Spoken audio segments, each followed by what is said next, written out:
afternoon, everybody.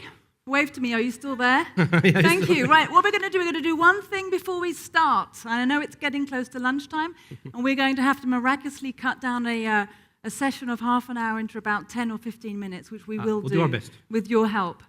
What I'd like you to do, I want the other people in the other rooms to know that we are here. In fact, I'll take this further. We come from Paris, France. We want Paris, France to hear that we're here. So what we're going to do is the following. We're going to put down those mobile phones for just 2 seconds. That means no photos. We're going to keep our hands free up here. And on the count of 3, I want you to make as much noise as possible. You can stamp, but there's a carpet, so that's quite difficult. You're going to have to shout, and I'd like you to clap your hands. On the count of 3, as much noise as possible. 1, 2, 3. Louder! Woohoo! Thank you very much. So it's with immense pleasure that we stand here before you today. We're humbled. I had the pleasure of being part of the energizing session this morning and also with Marshall, which was very moving. It reminded us of the important things in life. And we have the privilege, David and I, to share with you today the wonderful journey that we have undertaken together. So Thales is PeopleSmart's client, and PeopleSmart is the global consulting company that partnered so closely. If you can't tell, that's me on your left, and that's David on your right. I was much younger. You'll see that we have an interesting visual, which is the Leaning Tower of Eiffel in Paris. For those of you who know that there is a Leaning Tower in Pisa, I don't know how we managed to do that, but it's an optical illusion. And Chris is wearing a yellow outfit today because we had the yellow vest you probably heard about in France. The yellow vest. For those of you who had international press, the yellow vest, but I'm nothing to do with the yellow vest. This is a coincidence. It's so you know where I am on the stage. So I'm the founder and chief executive of PeopleSmart, which is a global consulting company, and both of us are actually based in Paris, France. And we'd like to, before David, you introduce yourself, we'd like to show you a very short video about who is Thales. Because the people I've spoken to as part of this event... Who in the room knows the company Thales? Yeah, that was sort of, one. So that was the answer I was sort of expecting. So part of my effort to be with you is to teach you about who we are. So a short introduction to Thales. We're actually 65,000 employees around the world, 16 billion euro turnover. At the end of next month, we'll be 80,000 because we're making a major acquisition. We are involved in India. You saw the submarine. We're part of the submarine project here in Mumbai. We build all the sonars for that. You saw the jet fighter. The Rafale has been in the news. We produce about 25 or 30% of that, all the electronic warfare systems. And we're also in the transport business. So, for example, if you take the Metro Delhi, we were the one that did the revenue collection. You do the ticketing, the signaling, and the security in many different Indian cities. We're growing a lot. We'll probably be triple in size a few years from now. So we'll give you a little advice on how to join the company later on. So what was our journey together with Chris? Because of all the rapid changes happening and changes for us in our different market segments, we decided we need a cultural transformation as well. So we really looked at the business and the culture we needed to go where we wanted. We kind of focused on 3 things here. The first one, much more, it's the purple one up there, much more on collective performance. We have great individuals, great talents, great engineers, lots of depth and experience, but we weren't teaming and collaborating enough together. So we initiated a lot of things like a program called Team Up. And it started with our CEO. Our CEO took the Korn Ferry Hay Group leadership styles, organizational climate surveys, cascaded those down to his executive team, cascaded those down, and these have been cascaded down in our different leadership programs. And it's much more about getting us to work together in a much more collaborative fashion. We're changing our performance management system to reflect that. So that's around the collective performance piece. The green piece up here on inclusiveness. We hope to be 3,000 or 4,000 Thales employees in India a few years from now. How can we make those Indian employees feel at home in a French-based company, which is still quite French in its roots? So how can we be exclusive towards them? I had a great meeting with Infosys, an amazing Indian company in Bangalore a couple days ago, and I interviewed them with my cross-cultural academic hat saying, how could we do a better job working with you, partnering? Thank you for your advice, both of you. It was very much linked to that as well. How can we make you feel included? And then the last piece is adapting a true learning culture. I'll give you an example of something I was involved in. It was very powerful, a women mentoring program. We piloted it a couple years ago.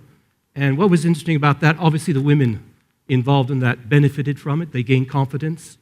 They took the risk of applying for higher positions. They got to know the political context better, how to influence better. But the mentors probably learned more. I'm going to run my meetings differently. I now know what it means, how much more difficult it is for women to get ahead in a company like Thales. So there was development from both points of view. Now we're going to focus. Well, before we do, maybe how far are you on this journey in terms of... It's the beginning. I'd say 25, to be honest, about 25, 30%. But there's a lot of momentum, and I think a lot of goodwill for it to happen. So the program I'm going to be focusing on, what we work together with Chris, is called the Senior Leadership Program. Just a little about who that is. We're a company of 65,000. It's not the top 400, but it's the next 1,500. So it's the second band of leadership. So we fully redesigned the development center with those cultural things I talked about on the previous slide. How can we do a development center with more focus on collective performance rather than individual performance, and also, for example, on inclusiveness. And in some of the activities, we actually made observations based on that. We added a digital component, so we kicked off now with a webinar, because people come from all around the world. How do you get them going, being far apart from each other? Personality tools. In addition to the Hay questionnaires, we used a disc, sometimes called Insights in other countries, that people knew the personality profile they were coming from, so then they worked collaboratively on a team. They knew each other's different colors and could play with that diversity in mind. There is a business challenge involved in the program, but we're making it even more operational, more high-level sponsorship. For example, this year we had a group come to India. I brought a group to India in November. We worked on a question on our new competence center in Bangalore. How is it really going to work? How's it going to happen? How can we convince different Thales entities around the world to bring business here to India? A greater focus on collaborative learning, and the project as an experimentation to be transferred later, those learnings to be transferred later back to the J jobs. We're using mentors from previous programs. With Chris, we've added individual coaching sessions, a learning log, so there's much more personal reflection as well that's written down, so they trace where they're going on their journey and what else they need to do. And maybe something about the profile of participants, because they're a senior bunch. They're very senior from all around the world. Unfortunately, gender diversity is not there. We're trying to put it up. It is becoming 45% non-French this year, so things are moving. But all functions, sales, HR, general management, etc. So this is the journey in itself over 12 months. So as I mentioned, we start off with the questionnaires. And it's very important that they're debriefed before they come. So they're kind of shaken up before they get there and know what some of the feedback. And if you've ever done the organizational climate, I've done it a couple times, that's a very powerful tool to see how your team's feeling about your performance as a leader. So they get all of that. A kickoff with Chris and her team. The week they come to France, we always had the development center. Chris will give you a little zoom on that. Finance, we do a day of finance with the top finance people of the company who come and talk about real-life financial issues. It's not an academic course. Financial performance strategy. We kick off the project. Later on, we have individual coaching. They're working on the project. International Business Challenger. We came to India for 6 days. We visited 40 organizations, lots of startups. We had a project around the Competence Center in Bangalore. We had a project around working with space, because we work a lot in the space industry, working with space startups and how we can integrate them into our supply chain. So they're working on very strategic digital transformation, and they actually organized a digital day in Delhi for our Army customers and stuff. Very interesting experience. Then they present to top management their results at the end of the 12 months and get some feedback on that. We also do a lot of peer coaching together. It's a method that comes from Quebec, called co-development, and it's collective intelligence, getting people to share their challenges and helping each other solve problems and not be the lone ranger managers that engineers often think they have to be. And lots of feedback between each other. Lots and lots of feedback between each other. Okay, I'll give the floor to Yeah, Chris. no, I was just listening to David because clearly it's a long journey. It's a big commitment in terms of time and energy from executives and leaders that are very busy in the organization. But you talked about some of the very moving experiences that people have as part of this learning journey. Maybe you can say a few words I think about the biggest impact is on the network, to be honest. There's some business impact, but when you talk to them a couple years after, the thing that really stands is the networking. And in a complex matrix organization, it puts a little lubricant or oil in the system. So that someone has a problem, and for finance in the US, I was on a program together, they call up in 15 minutes, it's solved rather than 3 months of political hassling. So that's probably the major impact. Now, we are buying a company in March. We will already have people from that company on the program in June to kind of kickstart their integration into the company and to kind of force the network creation across the organization. So sustainable program and sustainable leadership competence. So on this slide here, what's really demonstrating is the sequence of the events. So you follow the arrow. It's very simple, starting from left and going to right. Clearly, when we're inviting participants to join the program, the question is kind of why? Why me? Or how was I selected? So that's what we aim to answer as part of the invitation process. We then move on to the feedback process, the one-to-one feedbacks for all the questionnaires and surveys that people have completed. There's a lot of pre-work, but there's a lot of richness that comes out of the feedback process and learning for individuals. And you might think, wouldn't you, that these leaders at the top of the organization, or certainly in the top layers of an organization, they kind of would know about themselves. Well, if I may add something in terms of the participant profile, we had the topic of engineers earlier in the room with Marshall. We were having a little bit of a joke together. These are highly qualified, highly skilled, often engineers, technically minded individuals who have rarely taken time out to think about themselves. You imagine they've done so well to get to the upper echelons of an organization and haven't had the time to think and just take some selfish time for themselves so they can continue to reflect internally and then share what they know and what they learn. So we do spend a lot of time giving individual feedback before they then come together as part of the collective activity.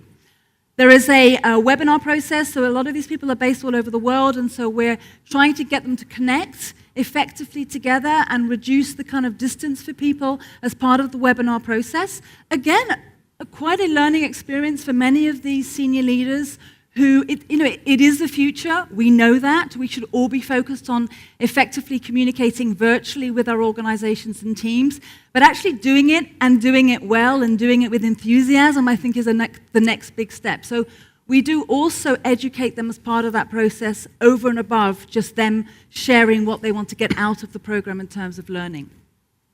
We then go on to the Development Center, which I'll say a few words about in a moment. There is a written output for executives, so they do get a consolidation of observations and feedback and developmental ideas that come out of this for them. And just to let you, in terms of that observation, it's based on our leadership referential, on our leadership model, and on some of the cultural things. So even during the Development Center, we use what we're trying to change to give feedback.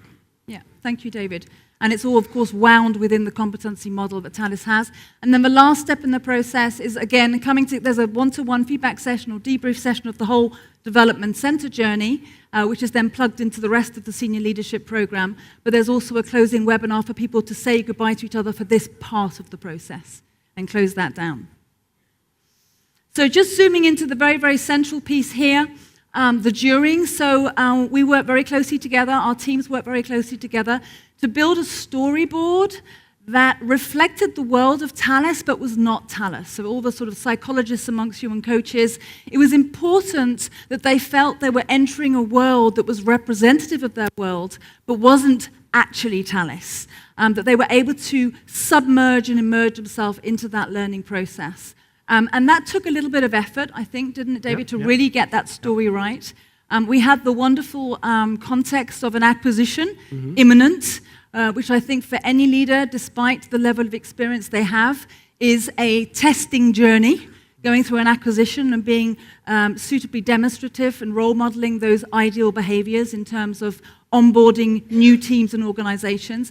But we spend a lot of time getting the storyboard right and then creating challenges, business challenges generated out of that storyboard. They were working in groups of 9 participants, so they had plenary moments a bit like this, with slightly less people, and then they had subgroup moments of 9 participants and then even groups of 3. making it very, very varied in terms of their learning and networking opportunities of working together. 3 days in total, so 1 day of observation, with the Thales team and the PeopleSmart team working very close together. After each of the business challenges, so one in the morning, one in the afternoon, there would be a live feedback process, a live sharing process, and we would generate through coaching mechanisms feedback amongst participants. So it really is live, and I think that's very experiential in terms of style, which makes it a very valuable process for everybody. Anything you want to add, one of the David? things we changed this in this new format, we didn't give feedback at the end, but during. So we were observing how they were acting on feedback to make it a more dynamic process. And I think that in many respects, that moves towards a very transparent way of operating and encouraging people to be open and to build the trust with them and encourage them. And it allowed them to try and do better next time. So it wasn't a test as such. It was an opportunity for them to get feedback, to say, hey, I wasn't perfect, but you know what? I'll try out differently next time. And I think that's that sort of mature way of interacting with this very senior group is one of the conditions for success. So this is our last slide, so I'm signaling in terms of the next speaker as well. The conditions for success, maybe David, a few words from you. Yeah, I think a deep understanding what the individual and collective needs are, very linked to the business strategy. As you were mentioning, it was a great collaboration between us, a great mix of external and internal. Creating something that was very close to reality. So at the end of the development center day, that was like a really bad day at the office. I mean, it resonated with them. It was the kind of the challenge we put them through were pertinent. And again, I think it's very important if you set up development centers, also for cost reasons, is to train internally your own observers. And to have the external eye there as well. I think it's a 1/3, 2/3 internal, 1/3 external worked really well. Yeah. And I think just to add on to that, because many of you are also practitioners, so I come from several previous lives before, from the HR practitioner world, and I became an entrepreneur, obviously setting up the company 20 years ago. But one of my observations was it was a wonderful opportunity for the HR professionals within the Thales business, for the learning and development, for the coaches internal to Thales, to really step up in terms of skills level. And I think it was wonderful to see the increasing confidence of the Thales Observer team to not be afraid and step up and give feedback to very seasoned executives. And I implore and encourage all of you out there who are in the world of HR to speak up and to take opportunities you have to give those executive populations feedback. I think we'll close there, but thank you, David, for your trust. Yeah, thank you, Chris. And thank you to all of you for listening. And we'll be around today if you want to come up and have a chat. We're here. We're around until we catch our flights back. And just if I can do a little plug, we are hiring in a big way in India, so it's jobs.thalesgroup.com. Yes.